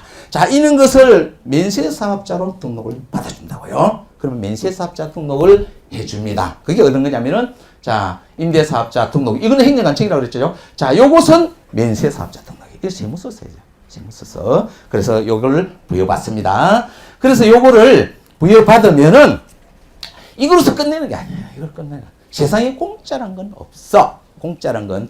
그러면은 5년간 임대 사업을 했어. 그 다음에 나중에 5년 후에 5년간 차익이 돼서 양도세를 비과세해 주겠다는데 증거가 뭐냐 이거지. 증거가 뭐냐 이거지. 그래서 신고를 받습니다. 신고를 받는데 어떻게 해? 자, 아까는 이 내가 분양받은 세종시에 받든지 위례신도시에 받든지 여기 사든지 간에 몇 개든지 상관없어요. 그러면은 여기 가서 등록을 하고 여기 가서 세무신고를 가시에 등록을 했어요. 그런데 나머지 그러면은 내가 이제 분양을 받았어. 근데 이제 임대를 놓을 거야. 그죠? 시간이 지나서 임대를 가면 임대 계약서 쓰잖아요. 그 다음에 내가 매매를 샀다 그러면 매매사에서 이제 임대로 이제 했으면 임대 계약서를 썼을 거예요. 그럼 이거를 신고를 또 해줘야 돼. 신고를 해줘야 되는데, 그 어디에 신고해 주느냐? 요거는 물건지 주소 행정관청 주택가에서 신고를 해줘야 돼. 무슨 말인지 알죠? 그러면은 내가 전세 계약서인데, 월세 계약서인데, 뭐야? 표준 계약서를 가져오세요. 그 표준 계약서를 가지고 세종시 주택가에서 신고를 해줘야 돼. 그 다음에 위례신도시, 송파구는 송파구청. 그 다음에 하남시도 하남시. 그 다음에 여기 관악구청에 신고를 했다. 그 물건지 주소에서 임대차 해놓은 걸 신고하는 거예요. 자, 5년간이라고 그랬어요. 5년간. 그 5년간 하려고 보니까 2년 끝나고 전세가 끝나고 딴 사람 들어오내죠? 딴 사람 들어오내죠? 그러면 딴 임대차 계약서를 써가지고 30일 이내에 또 그 물건에 재신고를 또 해줘야 돼. 그러면은 거기에는 전부 데이터가 잡히죠. 그럼 나중에 5년 후에 내가 판다. 그러면 양수의 비가 될 때는 자료가 뭐냐 이거지. 그러면 행정처에 다 증거가 남아있는 거예요. 그렇게 임대사업 등록을 합니다. 그런데 벌칙사항에서 5년간 임대사업을 하면은 안 하면은 중간에 어떡할 것이냐. 자, 이거예요. 그래서 과거에는 2년 이하의 징역 2천만 원 이하의 벌금을 물리는 조항이 있었어요. 그거 없어졌어요. 지금은 뭐냐면 3천만 원 이하 과태료를 부과시켜요. 어기면은. 근데 어기면 또 예정이 또 있겠죠. 예정이. 그러면 내가 사정에 의해서 임대주택 사업자를 못하고 내가 팔 경우가 생겼다. 그러면은 사는 사람이 매수자가 자 포괄 양수 계약 하듯이 그 사람도 임대사업 신고를 하면은 그 과태료가 없어진다. 그 다음에 또 내가 임대사업 신고할 때 수익이 안 나와. 임대차가 안 나가. 그죠? 그러면 임대사 해지를 할 수 있습니다. 이런 조항도 별도로 있다는 사실을 아시고 이렇게 절차를 가지고 우리가 등록한다. 신고한다. 이해가십니까? 네, 이렇게 하시면 좋을 것 같습니다. 그리고 반드시 이런 서류를 가지고 누구? 본인이 가야 된다. 본인이 안 가면은 가족증명서를 가져가야 된다. 그렇다면 내가 관리를 하고 있다면은 뭐요? 뭘 가져가야 돼? 위임장을 정부에서 가면 된다. 이렇게 보시면 돼요. 자, 임대사업 등록 이건 이제 시장에서 했고요. 그 다음에 5년간 임대사업 양도차익을 감면한다 그러는데 사업자 요건이 있어요. 5년 동안 해야 된다. 행정가지 주택사업 등록해서 세무서에 신고했고 등록서를 냈어요. 근데 과거에는 대지 면적이 뭐 298제곱미터, 주택면적 140평 이하, 뭐 주택 수도권에 이거 없어졌어요. 자, 요거는 규정이 없어요. 6억 이하. 그 다음에 지방 사무이 이거 없어졌어요. 그 다음에 이제 이게 이제 주의할 거예요. 우리가 적은 금액으로 자 수익성 사업을 내가 이익을 남기려다 보니까 돈이 많이 드는 건 못 하잖아요. 물론 자산가들은 하죠. 30개, 20개 하죠. 그런데 1억 5천, 1억 이렇게 해가지고 나오는 게 오피스텔이죠. 오피스텔도 주거용으로 봐주겠다. 그럼 규정이 있어요. 자, 봅시다. 자, 여기서 자 오피스텔이라는 것은 자 포함되는데 자 건축법 제2조 -2 오피스텔의 범위에 대해서 자 범위를 정해놨어요. 대통령령으로서 오피스텔이란 각 호의 요건을 갖춘 것을 오피스텔이라고 한다. 그럼 오피스텔은 임대사업으로 받아준다 안 받아준다? 받아준다. 그런데 예정은 있다. 그래서 전용기지 85제곱미터 이하일 것. 그 다음에 자 상하수도 전용 입식 부엌 전용 세식 화장실을 갖고 사실상 주거하고 있는 것. 근데 건물 부분에 부가세를 환급받지 않은 것만 해당이 돼요. 자, 여기서 이제 문제. 제가 강남에 뭐 푸르지오나 또는 문정동에 지식산업센터나 이런 데 가면 오피스텔 분양해요. 근데 분양하는 사람 보고 자, 이걸 부가세를 환급받고 주택 임대 사업을 됩니까? 그러면 저도 잘 몰라. 뭐 될걸요? 이렇게 하는 거예요. 그럼 우리 투자자는 알아야 된다. 자, 봅시다. 내가 어느 방향으로 가니까 알아야 된다 이 말이죠. 그래서 건물분 부가세는 되게 자 분양가 1억 5천이면 건물분이 많이 들어가 있어요. 토지 면적 적으니까. 그러면 자 1억 2천인데 건물분이 예를 들어서 뭐 6천만 원 칩시다. 건물부분. 그러면은 내가 이걸 분양받으면 건물부분에 부가세를 환급받을 수 있다 없다? 있다 없다? 이거 답이 없어. 있다. 있는데 분양 계약서를 체결할 날부터 20일 이내에 나는 이건 일반 사업자로 등록하겠다. 등록을 해야지만 부가세를 환급해 줍니다. 그러면 건물분에 6천만 원이니까 600만 원이 부가세가 되겠네요. 그러면 계약금 낸에서 건물분 부가세에 포함된 것을 환급시켜 줍니다. 중도금 다 내놓고서 환급시킵니다. 잔금 다 내면 그 부분에 환급시킵니다. 그러면 600만 원 개 환급을 받습니다. 이 환급을 받는 것은 일반 사업자로 등록이 되는 거예요. 그러니까 주택으로 포함 안 된다. 그러면 오피스텔이지만은 오피스로 본다. 원래 오피스는 오피스 그대로고요. 그런데 자 이걸 하다 보니까 전에 막 나오죠. 우리 중개를 하다 보니까 주민등록 이전하지 마시오. 막 그러죠. 막 특약서에 쓰잖아. 쓰면 왜? 그 주택으로 잡히면 뭐요? 부가세 환급해 주니까. 그렇게 매입이니까. 그래서 막 요건에 막 이렇게 좀 시끄러웠어요. 그런데 나는 이것을 분양받으면서 주택으로 임대사업자를 할 것이야. 자, 이것은 건물분 부가세는 10% 환급을 받고 그 다음에 취득세는 내야 돼요. 취득세는 내야 됩니다. 그런데 내가 주택으로 내가 임대사업을 하겠다. 그러면은 건물분 부가세를 환급 안 해줍니다. 안 받아야 돼요. 그 대신 자 60제곱미터 이하 뭐 또 이게 이제 감면 뭐 몇 프로 이런 게 있습니다만은 아무튼 취득세 면제 60%야. 임대주택 신고를 하면은 그래서 임대소득으로 주택으로 간다. 그래서 우리 선배님 이제 생각을 잘해야 돼. 내가 이걸 분양받았어.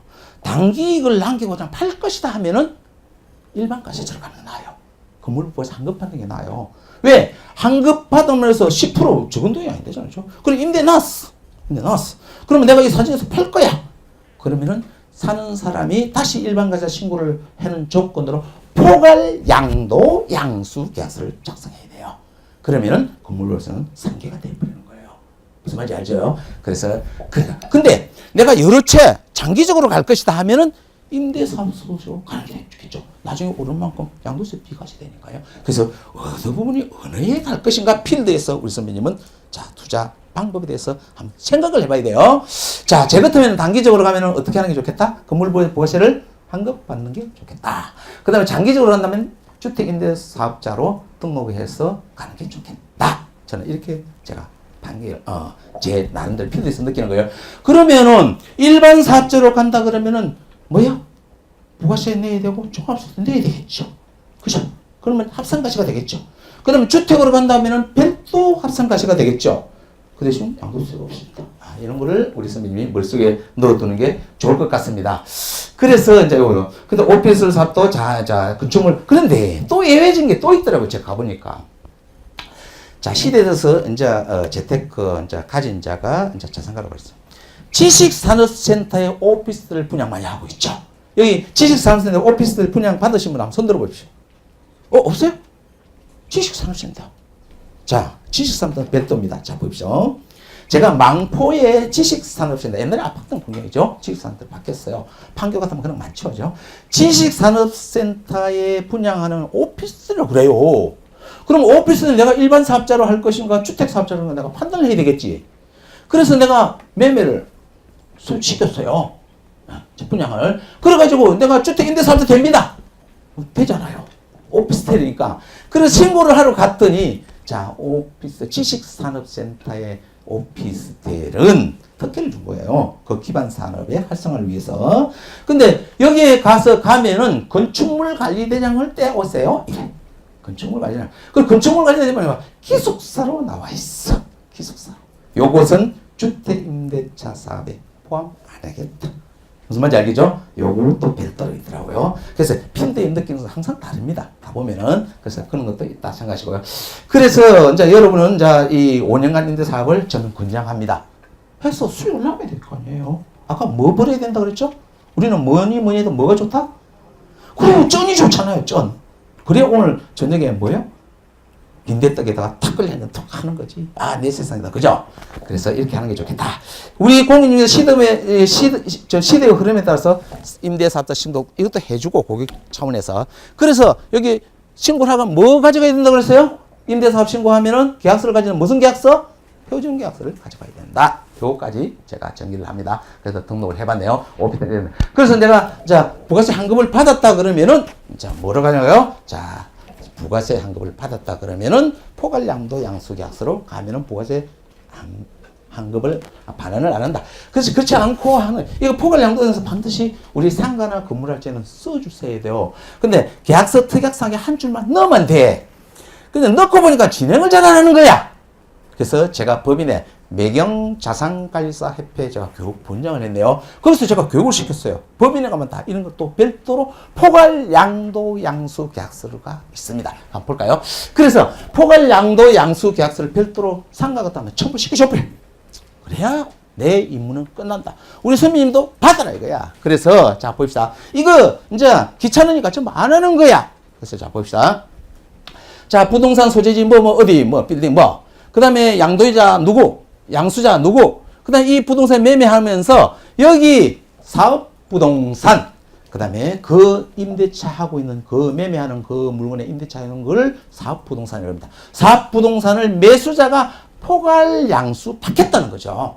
그러면은 잔금일 기준 내 사업자 등록을 말소를 하고 자 새로운 매입자는 사업자 등록을 해서 포괄 양도 양수를 받는. 그래서 탁 읽어주면서 자 계약서 사본하고 며칠 몇까지 하겠다. 도장 확 찍어줘서 첨부시켜줘 버려. 그러면은 애쭉 없이 진행을 하겠죠. 그래서 우리는 제가 말씀드린 계약서 정확하게 써야 된다. 두리뭉 실수하면 다 걸린다. 그런 사항을 제가 말씀을 드리네요. 그래서 임대조건 신고서. 그러니까 내가 임대 이렇게 놨겠다. 그 신고서 써가지고 어디? 자, 내 물건지 주소. 자, 행정관청에 이렇게 신고를 합니다. 그래서 신고를 하면은 이렇게 얼마 받는다. 신고를 한다. 근데 계약이 끝나서 또 재계약을 했어. 그러면은 30일 내에 또 재계약한 것을 신고를 해줘야 된다. 그죠? 5년 연속으로. 그래서 표준 임대차 계약서를 반드시 첨부시켜야 된다. 그래서 표준 임대차 계약서가 어떤지 제가 간단하게 한번 설명을 해드리겠습니다. 그래서 전에는 한 장으로 계약서를 했는데 이런 사건이 많이 났어요. 그래서 여기 뭐 조항이 많이 생겼어요. 그래서 미납국세로 인해서 사건이 많이 난다는 얘기예요. 자, 여기 질문 드릴게요. 우리 경매를 할 겁니다. 경매 물건을 이제 입찰 받을 거예요. 그런데 자, 그 선순위 남부권이 있어요. 그죠? 선순위 남부권이 있는데. 그런데 내가 학쟁지를 받아놔놓고 이 전입신고를 했고 주민등록 이런 식으로 자, 선순위 건지당 요만치 가고 내 학쟁일자 받으니까 내 걸 차지하고 있겠다 생각하면 큰 오산. 우리 경매하면 제일 먼저 떼가는 게 뭐예요? 제일 먼저 떼가는 거. 경매 진행하면 제일 먼저 떼가는 거. 예? 그치. 비용 떼가, 비용 뭐 한 1.5% 됩니까? 비용 먼저 떼가. 그 다음에 또 먼저 떼가는 또 뭐 있어요? 최우선 변제권이 있어. 그 다음에 또 떼가는 건 뭐 있어요? 당해세. 여기가 먼저 떼가 버리네. 그럼 당해세가 우리 계약하면서 제가 영업에 오랫동안 해봤습니다만은 전에 계약서는 자, 납세 납입 확인서를 가져오세요. 이렇게 하라고 그랬어. 그럼 우리 선배님은 막 가서 떼면 돼요. 납세 뭐 증명 확인서 그 뭐 세무서에 가면 있는데 뭐. 근데 우리 선배님들이 그 임대인들이 나 국세 납세 증명이 여기 있네. 제 납세 증명이에요. 아무 생각하면 떼면 돼요. 근데 이거를 떼주면 좋은데 납세가 없잖아요. 그런데 나 납세 국세 5천만 원 있어 하고 임대 내놓을 놈이 어디 있느냐는 거지. 신용사실상 그렇게 밝혀야 돼요. 그냥 안 하니까 어떻게 해요? 자, 우리 거래하는 공인중개사나 들어가는 사람은 모르고 들어가는 거예요. 근데 새로운 계약서는 이걸 명시를 해놨어요. 당신이 납세 증명이 있느냐 없다. 서명 좀 해주세요. 서명 받으라 이거지. 그러면은 만약에 국세가 있다 그러면 누구 책임? 임대인 책임을 져줘야 된다. 그래서 이런 조항을 넣어서 계약서를 비명시켜 놨어요. 그래서 이런 계약서 있다는 걸 자, 우리 선배님 아시고. 그 다음에 선순위 확정일자. 이게 문제가 많이 생겨요. 뭐냐?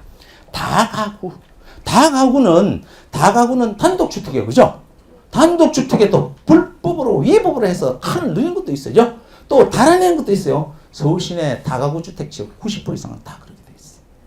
그 건축법 위반이죠. 근데 자, 2층에 3개를 방을 3칸을 허가를 내놨고 중공사 땅 받고 나면 이거 5개를 바꾸네. 그죠? 불법이죠. 그런데 불법으로 그냥 주택 임대가 우리 전세나 이렇게 막 무기내 시고 중개 현재 이까지 와 있어요. 그러면 이거를 어떻게 과태료 물지 막 과태료. 근데 과태료를 물리니까 1년에 뭐 2번 물립니까? 그런데 자, 2칸이든 그리고 한 층에 3층 뭐 이렇게 됩니까? 여러 칸이 늘어났죠. 그죠? 근데 한 칸에 뭐 60만, 50만 받으니까 예? 1년치 받아가지고 한 달치만 가태료 물으면 되네? 그래가 지금까지 진행하고 왔어요. 그러면 우리 선배님, 자, 여기서 질문. 자, 임대차 내가 들어간다면은 건축물 관리 대상은 몇 세대인데 몇 세대로 분리해서 이 칸에 임대차 들어간다는 것을 확인시켜줘야 돼. 그 다음에 매매 계약을 한다 그러면 건축물 관리 대상에서는 이게 몇 세대인데 자, 위법을 해서 몇 세대로 확장되고 가태료 대상 물건이라는 걸 표시를 해줘야 돼. 또는 위법 건축물에 지어가지고 별도로 낸 것은 이 건축물이 불법 건축물이 있음을 유관으로 확인하고 얼마 임대차하고 있는 걸 확인하고 계약서를 써줘야 돼. 근데 우리는 그런 거 제대로 안 해. 그러다 보면 맨날 걸리는 거야. 요새 3월달, 4월달 제가 우리 선배님께 제가 조언을 많이 다니고 있어요. 왜? 계약서 써놓고 사건이 터지는 거예요. 제보고서 해결해달래요. 제가 강의하니까. 해결이 됩니까, 그거? 이제 조정해 줄 수밖에 없지. 서로 합의점을. 결과적으로 안 되면 어디에? 법으로 가야 돼. 법으로 가면 판결을 받아야 돼. 법 가기 전에 합의를 하는 게 제일 좋다. 이렇게 제가 말씀을 드립니다. 그래서 다가구 이런 거 잘해야 된다.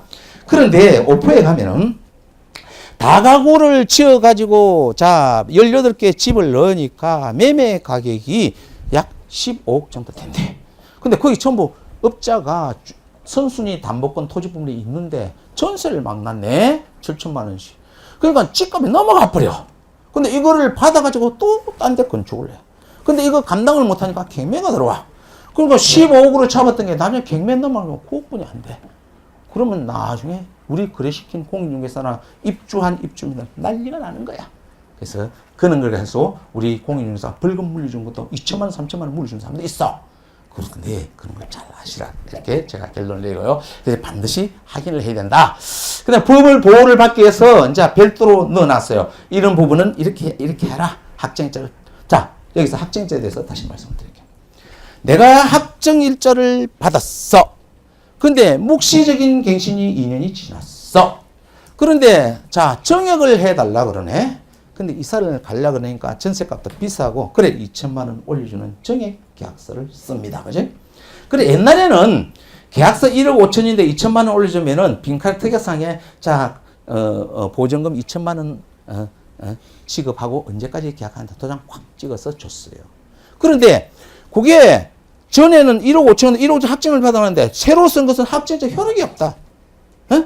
후순위에 들어온 또 그 다음에 들어온 것은 후순위에 밀려버리는 거야. 그래서 이제는 어떻게 했느냐. 전에 계약서는 놔두고 새로운 계약서 3천만 원을 올려주는 것을 3천만 원의 계약서를 쓰는 거예요. 자, 기간으로. 언제까지? 그 다음에 특약상을 쓰는 거야. 본 계약은 기간 만료로 인해서 현재의 전세 금액이 1억 5천만 원이었으나 정액하여 1억 8천만 원으로 재계약한다. 언제까지? 그렇게 확정일자를 써가지고 계약서를 이제 다시 쓴 거예요. 그걸 가지고 확정일자를 받아. 그러면은 전에 확정일자는 유효하고 새로운 확정일자는 그 날짜부에 따라서 자 내가 후순위 담보권보다는 내가 내 담보권을 보증금을 보장받는 거예요. 근데 이렇게 하다 보니까 우리 소비자님들이 자 요거 쓰려면 공인중개사에 가서 뭐 줘야 돼? 수수료만 없어졌어요. 중개보수를 받겠습니다.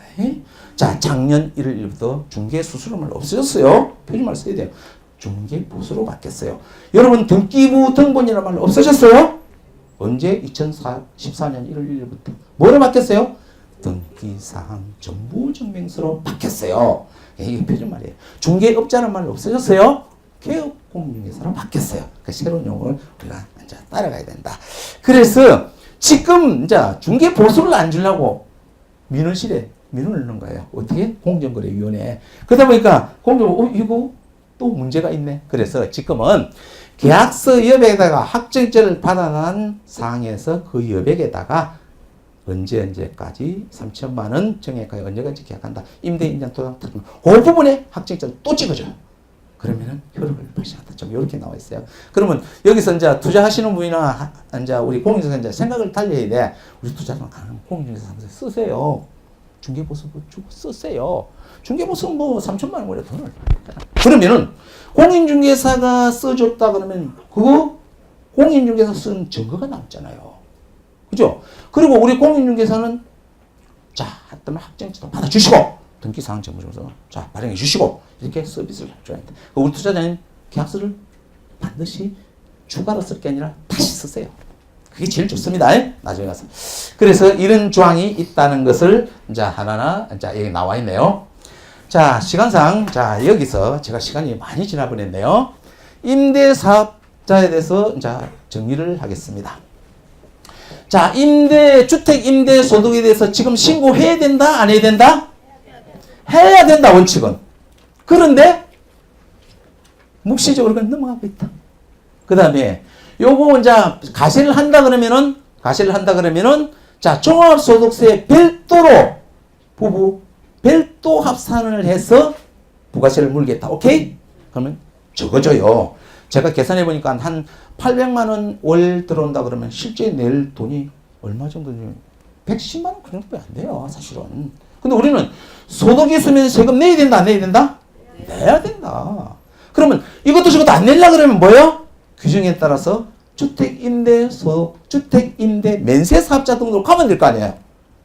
그렇죠? 투자한 사람이 이렇게 한다 이거야. 그거를 우리 선배님이 잘 강가를 하시고, 그 다음에 2천만 원 이하의 소득에 대해서는 언제까지 면세해 주겠다? 2016년 말까지 안 내는 거예요. 그 다음에 요거 주택임대 5년 면세 사업자는 5년 동안 한 시즌인데 언제까지? 2017년도 말까지. 지금 많이 하고 있어요. 그 주택가가 막 들어와요. 우리 선배님, 자, 그거 하셔야 돼. 이 박수도 한번 쳐줘야 되는데. 우리 선배님 임대사업 하십시오. 어쨌든 임대사업. 자, 박수를 치라는 얘기는 한 번 치는데요. 우리 선배님 0.2초 수명이 늘어난대요. 웃으면서 치면요, 배가 된대. 우리 선배님 생명을 늘려주잖아. 자, 여기는 여기까지 하고, 기타 세율에 대해서는 우리 김윤석 교수님 나중에 정리를 해드릴 거예요. 자, 개정된 상가임대차 보호법. 개정된 상가임대차 보호법은 한산보증금이라 해서 서울에는 4억, 그 다음에 수도권에는 3억, 그 다음에 지방에는 2억 4천, 기타, 그 다음에 1억 8천. 이제 이게 한산보증금에 대해서만, 한산보증금이 뭐냐면은 보증금 플러스 월세 곱하기 100. 예를 든다면은 5천만 원 보증금이야. 그 다음 150만 원 내. 그러면 150만 원 곱하기 10 하면 얼마? 예? 100 하면 얼마예요? 예?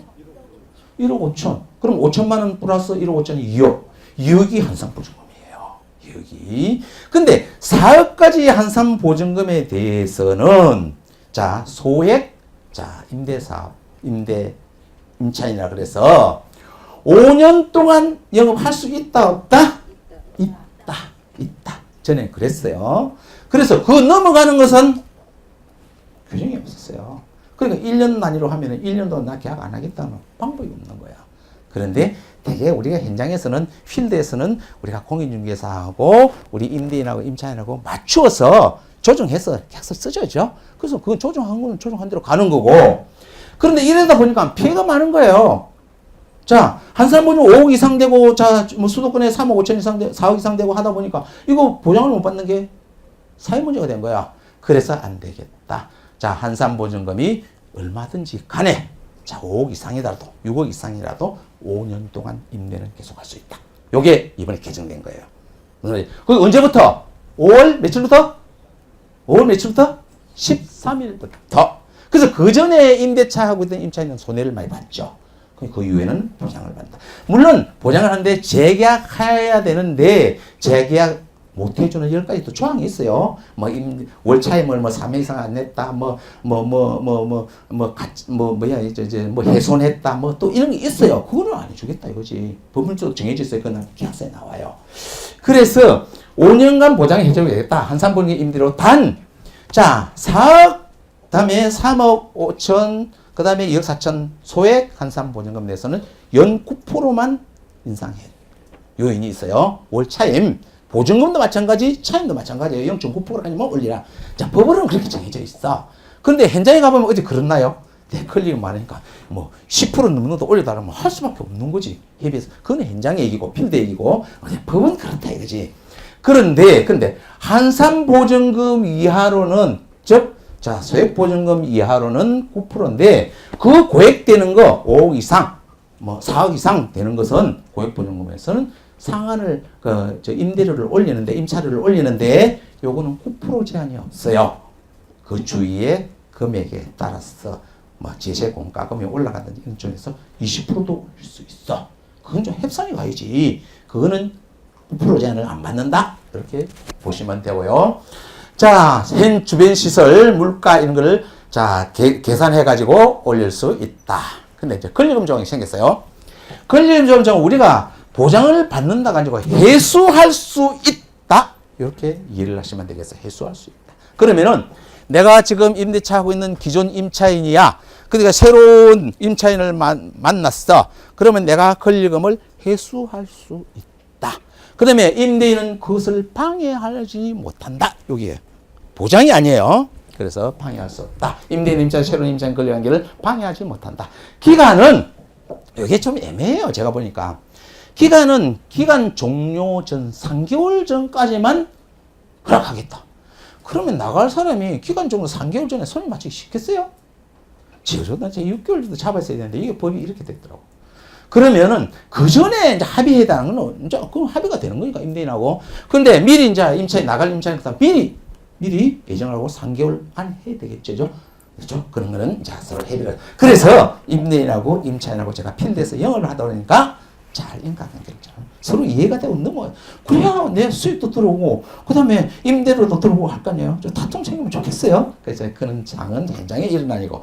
자, 기간은 임대차 종료 3개월 전에 난다. 예외가 있어요. 이제 예외. 그런데 갱신 요구 거절을 할 수 있는 8대 사유가 있어요. 근데 이게 참 애매해. 새로운 법을 만드는 게. 이거 봅시다. 1. 신임차인이 보증금 차임 지급 능력이 없다고 생각하고 의무를 위반할 것 같다? 그거 내가 임대인 맞추는 사람이 낼지 안 낼지 어떻게 알아? 근데 임대인이 생각이 뭐 그렇게 못하거든. 계약 안 해주겠다는 거야. 권리금 계약을 안 해주겠다는 거야. 허락 안 하겠다는 거야. 이게 좀 애매해요. 근데 뭐 협의를 잘 해야 되겠죠. 두 번째, 또 이게 참 문제가 이제 악법이라고 저는 생각이 되는데, 내가 임대인이 권리금 5억이야. 근데 내 임대물을 내가 1년 6개월 동안, 1년 반 동안, 1년 6개월입니까? 1년 6개월 동안 비영리로 내가 사용하겠다. 임대료 안 받고 내가 사용하겠다. 뭐든지. 그러면은 권리금 인정 안 해주겠다는 거예요. 이거 글쎄요. 자, 이런 문제가 이제 법으로 가겠죠. 그럼 그 판례에 따라가야 되겠죠. 이게 이상한 조항을 넣어놨어요. 지금 그냥 알고나 계시라고요. 그 다음에 임대인이 주선한 새로운 임차 계약 권리금 이제 임차인에게 지불. 근데 임대인 주인이 내가 들어올 사람을 임대인 해가지고 임차인에게 권리금 줬다면 그거는 상관없는 거죠. 이런 문제가 있다. 그 다음에 근데 임차인이 이제 3개월에 못했어. 그럼 비워줘. 그럼 난 억울하다 이거지. 그럼 법에 제소를 해서 보상을 받는 방법. 근데 3년 이내 해라. 3년 이내에 내가 물렸으면 그러면은 3년 법 판결은 최초에 준 권리금 또는 나갈 적의 권리금 중에 작은 금액으로 판결하겠다. 자, 요 조항이 들어가 있어요. 그래서 이것도 참 문제가 많아요. 그 다음에 권리금의 정의를 내려놨어요. 저는 권리금에 전에는 바닥 권리금, 시설 직급 권리금, 영업 노하우 뭐 이렇게 중구난방으로 썼어. 근데 정의를 딱 내려놨어. 자, 권리금이라는 것은 자, 업무 시설 직기 비품 등 이게 유행 재산이다. 딱 명시를 해놨어요. 그럼 이걸 우리가 권리금 계약을 한다 그러면은 뭐야? 사진을 찍어가지고 첨부를 하는 게 좋습니다. 두 번째, 무형재산, 거래처, 신용, 영업 노하우, 건물의 위치 등 요게 무형재산으로 구분을 딱 해놨어요. 권리금 정의를 요 두 가지를 구분해놨던 사실을 이제 여러분 아시면 될 것 같아요. 그 다음에 해소 기회를 보호하는데 임대인은 현재 새로운 임차인을 주선한 권리금 해소를 방해하지 못한다 그랬어요. 권리금의 적용 배제는 자, 근데 또 이게 또 문제야. 제가 영업을 했는데 필드에서 보니까 내가 영업할 때 국유재산 또는 공단 시설관리공단. 아까 강남역에 나왔으면 강남역에 상가 있잖아요. 그거 서울 시설관리공단이에요. 근데 그걸 권리금 인정 안 한다. 그러니까 들어간 사람이 권리금 인정하니까 잘하고 들어가셔야 돼. 근데 거래는 실질적으로 암묵적으로 하고 있는 사람이 있어. 근데 내가 장사 자신 있으면 권리금 주고 나중에 못 받더라도 하는 사람이 있어. 근데 이거 안 해준다는 거지. 권리금 인정 안 해주겠다. 이 말이야. 예외적으로. 그 다음에 권리금 또 없네요. 국유시장 말이죠. 전통시장이 재래시장 있잖아요. 거기에 상가 있는 권리금 인정 안 해주겠다는 거지. 왜? 재래시장을 발전시키려고 하면 내보내야 되잖아요. 근데 권리금도 문제가 많거든. 그래서 3,000제곱미터 이상의 상업시설에서는 권리금 인정을 예외적으로 안 해주겠다. 그러니까 우리는 만약에 투자를 하시는 분이나 또는 이를 거래하는 공인중개사님은 이거 잘 따져봐야 된다. 오케이? 그렇게 하시고요. 그런데 그래서 이제 이것도 문제가 많이 생기니까 상가 자 건물 권리금 표준계약서를 건장했어요. 만들었어요. 그래서 상가 권리금 표준계약서를 쓰면은 이제 우리가 해줄 거예요. 근데 저는 안 했다 이거죠. 그럼 우리 용역비를 받아요. 되게 10% 정도 1억 그러면 10% 달라 그러죠. 근데 이제 했는데 이제 문제를 잘 생각해야 돼. 투자자나 여러분들은 권리금에 대해서도 양도소득세를 물려요? 안 물려요? 물려요? 안 물려요? 물려요? 물려요? 자, 예외적으로 그렇습니다. 자, 봅시다. 지금은 권리금 계약서를 쓰는 사람도 있고 안 쓰는 사람도 있고 그냥 돈만 주고 갈 사람도 있어요. 그런데 자, 수익이 있다 그러면 뭐를 물리겠다? 부가세 물리겠다는 거예요. 제가 볼 때는 이거 권리금 계약서 양도세 앞으로 부과할 거예요. 이거 재원이 다 나오는 거니까. 그러면은 전에 미술품도 미술 골동품도 부가세가 없어요. 전에는 2013년도부터 제가 그거를 한번 만져봤는데 가니까 이거 얼마 팔려 가격이 안 나와 있어. 거래된 그래야 양도세가 안 산출을 할 수 없어. 그래서 뭐예요? 거래세를 매기는 거예요. 그 금액에 대해서 거래세를 내야 됩니다. 지금은. 그래서 이것도 제가 볼 때는 정부에서 나중에 양도세 대상이 될 수 있다. 이렇게 보시면. 그런데 내가 고발을 했어. 권리금 1억 5천 줘서 내 장사가 안 돼. 저 미친놈 내 장사도 안 되는데 권리금을 1억 5천을 받았다. 고발을 해요. 권리금에 대해서 양도소득세 부과시킵니다. 예외적으로. 그런데 그러니까 이제 임차인하고 임대인하고 잘 해야 되겠죠. 인과관계를. 그래서 권리금도 부과할 것이다. 이렇게 예상하시면. 그러면은 여러분 투자자나 내가 거래한 사람은 권리금 계약서 그 상가 건물 권리계약 표준계약서 써야 돼 안 써야 돼? 써야지. 그럼 내가 1억 5천 줬어. 나중에 장사 그만두고 내가 2억 받았어. 그럼 5천만 원에 대해서 양도세 부과할 수도 있다. 그러면 그 필요액비 빼겠죠. 용역비 준영수증. 그 다음에 내가 추가로 산 영수증 하면 그거 빼고 나머지 자 양도소득 세율에서 할 거예요. 그런데 내가 1억 5천 줬어. 근데 장사가 됐어. 내가 1억 2천 뿐이 못 받았어. 부가세 있어요 없어요? 양도세 있어요 없어요? 정부가 있으니까 없다. 그러니까 우리는 권리금 양도 권리금 표준 상가 건물 권리금 표준 계약서를 써야 된다. 오케이? 자, 그렇게 하시고요. 그래서 자, 전에는 자, 이거 권리금에 대해서 이제 평가 기준을 만들겠다는 거예요. 국토부에서. 이것도 참 애매한 문제예요. 누구를 시켜서 자, 감정평가사를 시켜서 그 지역에 따라서 그 물건에 대해서 감정평가를 금지금을 산정 표준 권리금을 만들겠다는 거예요. 그래서 만드는데 이제 저기 평가법 이렇게 뭐 여러 가지 법이 조항을 봐서 하겠다. 그래서 보면은 원가 방식으로 돈이 얼마 들어갔다. 이 건물에 대해서. 그렇게 하고, 그 다음에 적산법. 이것을 내가 임대차를 놓으면서, 그 다음에 그 비용을 얼마 들었어. 기대율 얼마 들어. 이거 적산법으로 하겠다.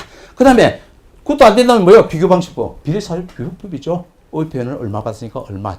기계가 몇 개니까 몇 개. 이거를 해서 권리금 표준의 어떤 모델을 만들겠다는 거예요. 그 다음에 그렇게 하면 수익 방식, 수익 환원법이죠. 자, 이것을 임대차를 하고 월세를 얼마 주고, 뭐 융자를 얼마 주고, 얼마 수익이 나더라. 이런 걸 가지고 표준으로 만들겠다는 게 국토교통부 방침이다. 여기까지만 좀 아시면 되겠습니다. 그러면 전에는 차임이 상기 2기 이상 연체됐다면 재계약할 자격이 없어요. 안 해주겠다, 임대인이. 근데 상기로 연장을 시켰습니다. 그렇게 됐다는 거. 예, 민법 적용을 또 받는 부분도 있습니다만은. 그래서, 그러면서 뭐야? 표준 상가, 그러니까 상가 건물 표준 임대차 계약서를 쓰라. 그러면 거기에 두 장으로 되어 있으니까 세세한 조건이 있어요. 그러면 요것도 사고 날률이 별로 없다.